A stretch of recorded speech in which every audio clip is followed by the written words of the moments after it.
All right, Moose is back for a game of What's the Word? I give you a word association, and you tell me the first thing comes to your mind and why. So first word, or first person, John Harbaugh. I would say commanding. Okay. That would be the right way. It. I think he's got a commanding. I think he's changed everything in the building for the New York Giants, right? And you've seen a lot of it on social media. You've heard the messaging. The presence is obviously there. The team believes. The players believe. Players want to look to a head coach and believe that he's got the answers to the questions. John Harbaugh, 18 successful years down in Baltimore. I think commanding is the right word. Yeah, and the fans are bought in. I would say no doubt. Yes, they're excited. Another one, Jackson Dart. Aura. How about aura for Jackson Dart? That's a good one, right? I mean, listen, it doesn't bother me that he was on the red carpet, Kentucky Derby, whatever it might be. There's a lot to like about him. I mean, there really is. His teammates absolutely love him. He's got a tremendous pocket presence when you look at him as an NFL quarterback. Movie star good looks. So, I mean, you look at it, the sky's the limit in what he potentially can go out there and be. The Giants believe as an organization they've found their franchise quarterback. I believe they have as well. I'd say aura. Yeah, just looking at him, I'm like, he really just oozes aura. Look at the chain. Look at the chain as The well. girlfriend, the whole thing. Oh, everything, right? No doubt, 100%. All right, another one I think that kind of has a little aura, Malik Neighbors.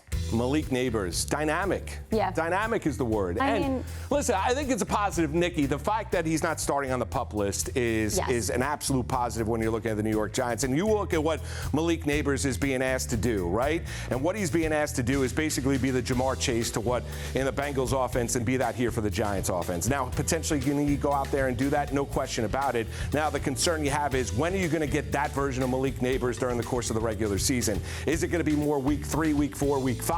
Or is he going to be good to go week number 1? There's no question about it. He's the best receiver in that room. Dynamic is the aspect and what he can provide for this passing game for Jackson Dart and company. Excited to see what the two of those guys can do on the field this season. All right, let's switch gears to the Jets. All right, let's do it. Aaron Glenn. Oh, gave you pause. That is a typical Jets move. Let's see. Conundrum. How about conundrum? That would be a word I'd use. Can you use that word in a sentence? Yeah, well, let me explain it. Right? So here's where Aaron Glenn is. I would say that you go into year 2 for Aaron Glenn, you have no idea what he is as a head coach. And that's being kind, right? And I think if it was a different scenario, Aaron Glenn could have potentially lost his job after year number 1. Now, he's changed up the coaching staff. He's got a new quarterback in place. I think Aaron Glenn needed to do a little bit of self-evaluation this offseason. I understand what he does with the media, meeting with the media. He wanted to tell you that he provided all the answers, but the team last year didn't look all that prepared on the field. So I think he comes into the season as more of a conundrum, a lot of questions around the head coach. Yeah, lots of proof for Aaron Glenn. Geno Smith.